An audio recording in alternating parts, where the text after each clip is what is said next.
퇴직 후에 내 이름을 부르는 사람이 아무도 없다는 걸 깨달았을 때 나는 진짜 은퇴가 시작됐다는 걸 실감했습니다. 누구나 한 번쯤은 꿈꿉니다. 퇴직 후 조용한 시골에서 작은 농장을 운영하며 자연과 함께 여유로운 삶을 살아가는 모습을요. 마치 드라마 속 주인공처럼 아침 햇살에 눈을 뜨고 직접 기른 채소를 먹으며 건강을 챙기고 바쁜 도시와는 다른 속도로 사는 삶. 실제로 많은 퇴직자들이 이런 꿈을 꾸며 귀농이나 귀촌을 선택합니다. 하지만 현실은 그렇게 아름답지만은 않습니다. 오늘 이야기할 주인공, 김병수 씨가 겪는 대기업에서 30년을 근무하고 55세에 명예퇴직 후 충북의 한 시골 마을에 내려가 10년 가까이 농장을 운영한 분입니다. 도시에서의 삶을 정리하고 이제부터는 내 인생이다라는 마음으로 농사를 시작했죠. 처음엔 다들 부러워했습니다. 역시 성공한 사람이 뭔가 달라. 농사도 해내겠지. 하지만 10년 뒤 그는 농장을 접고 도시로 돌아왔습니다. 허망한 표정과 함께 이렇게 말했죠. 아무것도 모른 채 시작한 게 문제였어. 김병수 씨가 실패한 이유는 단순히 농사를 몰랐기 때문이 아닙니다. 퇴직 후 삶을 너무 이상적으로만 바라봤고 관계, 자금, 건강, 일의 지속 가능성 같은 현실적인 문제를 간과했기 때문입니다. 농업은 단순한 힐링이 아닙니다. 매일 땀 흘려야 하고 기후에 따라 모든 것이 흔들릴 수 있으며 유통, 판매, 마케팅까지 신경 써야 하는 종합 비즈니스입니다. 김 씨는 초반엔 정부의 귀농 지원금으로 비닐하우스를 세우고 온라인 강의를 들으며 스마트팜 기술도 익혔습니다. 하지만 생산만으로는 버티기 어려웠습니다. 농산물은 넘치고 가격은 낮아졌으며 마을 사람들과는 생각보다 쉽게 친해지지 않았습니다. 도시 사람이라는 경계심도 있었고 무엇보다 일의 고됨을 매일 체감하며 점점 지쳐갔습니다. 내가 열심히 한다고 시장이 나를 알아주지 않더라고요. 어느 순간 왜 이렇게까지 해야 하지? 라는 회의가 밀려왔어요. 김 씨처럼 은퇴 후 농업에 뛰어든 이들은 많지만 실제로 5년 이상 유지하는 사람은 절반도 안 됩니다. 12년 버티고 다시 도시로 돌아가는 경우가 많죠. 왜 그럴까요? 여기 은퇴 후 실패로 이어진 대표적인 3가지 사례가 있습니다. 첫 번째 사례는 관계의 단절입니다. 퇴직 후 인간관계는 생각보다 빠르게 무너집니다. 회사를 나오면 점점 연락이 끊기고 지역사회에 새롭게 적응하지 못하면 외로움이 깊어집니다. 김 씨도 마찬가지였습니다.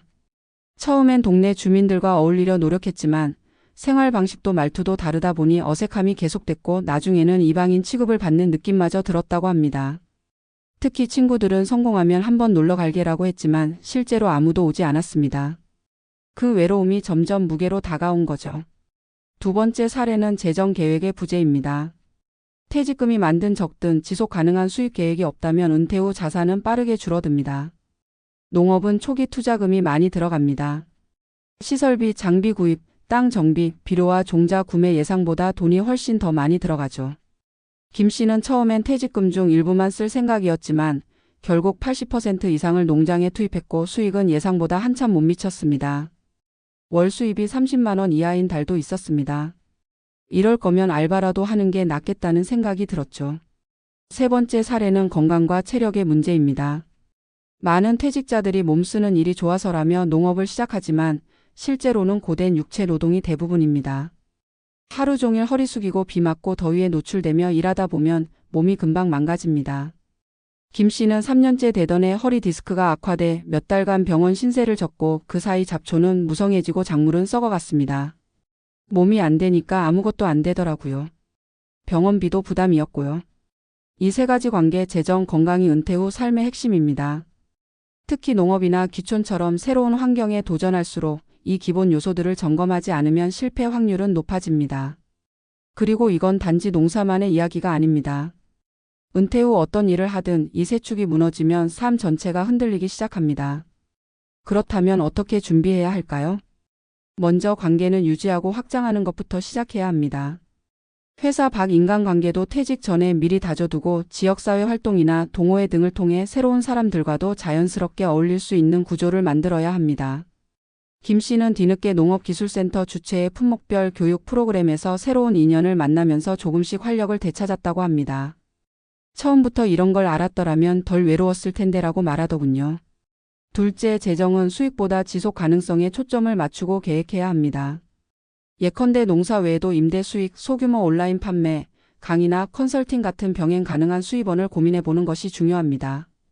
김 씨는 퇴직 후 7년째부터 귀농 실패 경험담을 블로그와 유튜브로 공유하며 강의 요청을 받기 시작했고 지금은 오히려 은퇴 실패 경험가로서 더 바빠졌다고 합니다.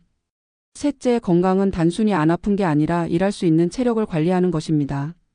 김 씨는 농장 접은 이후 재활 운동과 근력 운동을 하며 체력을 회복했고 요즘은 농사보단 덜 고되지만 의미 있는 일로 유기농 체험 교실을 운영하고 있습니다.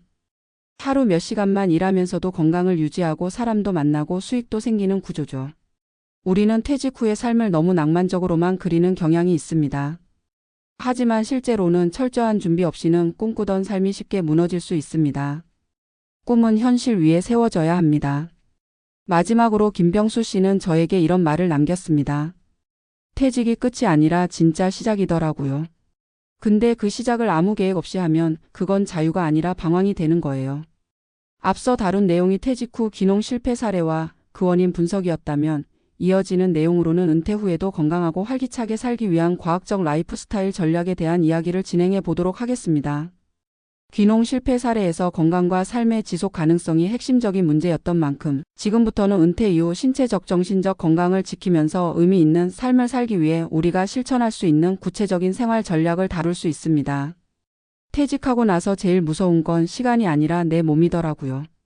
많은 분들이 퇴직을 하면 시간 여유가 생기니 하고 싶은 걸 마음껏 할 수 있을 거라고 생각합니다. 하지만 실제로 은퇴 후 1년만 지나면 체력은 급격히 떨어지고 신체 기능은 현저히 둔화되며 우울감이나 무기력함이 찾아오는 경우가 많습니다. 이건 단순한 기분 탓이 아니라 노화와 신체 리듬 변화에 따른 과학적 현상입니다. 노화가 시작되면 우리 몸은 세 가지 큰 변화를 겪습니다. 기초 대사량이 감소하면서 예전처럼 먹고 움직여도 에너지 소비가 줄어들고 지방이 쉽게 쌓입니다. 근육량이 매년 1% 이상 줄어들고 근력이 약해지며 낙상이나 허리, 무릎 통증이 발생합니다. 세로토닌과 도파민 분비가 감소, 즉 행복 호르몬이 줄어들면서 쉽게 우울해지고 무기력해지기 쉽습니다. 그럼에도 불구하고 최근 여러 연구는 이 과정을 관리 가능한 노화로 정의하고 있습니다. 단순히 나이 든다고 무조건 쇠약해지는 것이 아니라 어떻게 살고 움직이느냐에 따라 건강 수준이 달라질 수 있다는 겁니다. 1. 매일 걷기 단순하지만 강력한 전략. 하버드 의대에서는 노년기 최고의 운동은 걷기라고 말합니다. 하루 30분 빠르게 걷는 습관은 심혈관계 질환을 30% 이상 낮추고 치매 발병률을 절반으로 줄이며 심지어 우울증과도 싸울 수 있는 약 없는 치료법이라고도 불립니다. 서울대병원 연구에서도 매일 6,000보 이상 걷는 60대 이상 노인의 경우 걷지 않는 그룹보다 정신건강 지표와 혈압, 혈당 관리 능력에서 월등히 높게 나타났습니다. 은퇴 후 운동이라는 단어에 부담을 느낄 필요 없습니다. 가벼운 스트레칭과 30분 걷기만으로도 삶의 질은 크게 달라집니다. 중요한 건 매일의 루틴을 만드는 것입니다. 2. 단백질 중심의 식단. 근육이 생명이다. 은퇴 이후 가장 빨리 무너지는 게 바로 근육입니다. 근육은 단지 움직이는 힘일 뿐 아니라 혈당 조절, 면역력, 낙상 예방까지 관여하는 생명 유지 기관입니다.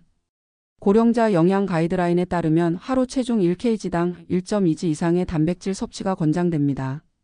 예를 들어 60kg인 사람은 하루 최소 72g 이상을 섭취해야 근손실을 막을 수 있다는 뜻입니다. 그렇다고 고기만 먹을 수는 없죠. 이럴 때는 삶은 계란, 두부, 콩, 두유, 생선 같은 고단백 저지방 식품이 중요합니다.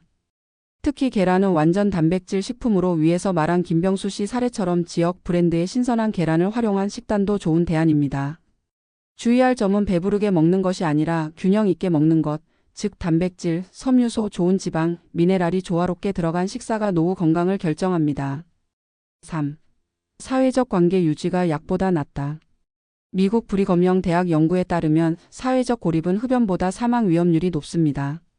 퇴직 후 인간관계가 줄어드는 건 단순한 외로움 문제가 아니라 생존 문제라는 뜻입니다. 그렇다면 어떤 관계를 유지해야 할까요? 꼭 많은 사람과 어울릴 필요는 없습니다. 소속감을 느끼는 3명에서 5명과의 규칙적인 교류가 핵심입니다. 예를 들어 매주 한 번 정기적인 산책 모임, 취미 동호회 참여, 바둑, 그림, 음악, 텃밭 등 온라인 커뮤니티 활동도 효과적입니다. 노인 대상 연구에서는 감정적 친밀감을 느끼는 친구가 한 명만 있어도 삶의 만족도가 40% 이상 증가한다고 보고됐습니다. 관계는 많음보다 깊음이 중요합니다. 4. 두 번째 일을 만들자 의미 있는 역할이 건강을 지킨다. 하버드의 75년 장기 연구에서는 행복한 노년을 보내는 가장 강력한 요소는 의미 있는 일이라고 말합니다. 단순히 돈을 버는 일이 아니라 내가 세상에 기여하고 있다는 감각이 가장 강력한 정신적 백신이라는 뜻이죠. 예를 들어 마을 도서관 자원봉사, 어린이 독서지도, 농산물 직거래 SNS 운영, 은퇴 경험을 나누는 유튜브 채널 운영. 이런 일들은 나의 경험을 재해석하고 새로운 사회적 자산으로 바꾸는 활동입니다. 수익이 작아도 지속 가능한 이유는 보람 때문입니다. 은퇴는 일이 끝나는 시간이 아니라 삶을 새롭게 디자인할 수 있는 시간입니다. 하지만 디자인에는 재료가 필요합니다. 그 재료는 바로 건강, 관계, 소득, 의미입니다. 앞서 귀농에 실패했던 김병수 씨도 결국엔 이 네 가지를 재정비하며 새로운 삶의 궤도에 올라섰습니다. 처음 실패는 누구에게나 있을 수 있습니다. 중요한 건 그 실패를 교훈 삼아 다음 단계를 준비하는 용기입니다. 지금 이 글을 보고 계신 여러분이 그 용기를 가졌다면 앞으로 펼쳐질 은퇴 후 인생은 노후가 아닌 새로운 봄이 될 수 있습니다. 늦지 않았습니다. 오늘부터 작은 루틴 하나만 바꿔보세요. 걷기, 아침 식단, 전화 한 통, 하루 일기 쓰기부터요. 삶은 그런 작은 변화에서 완전히 바뀔 수 있습니다.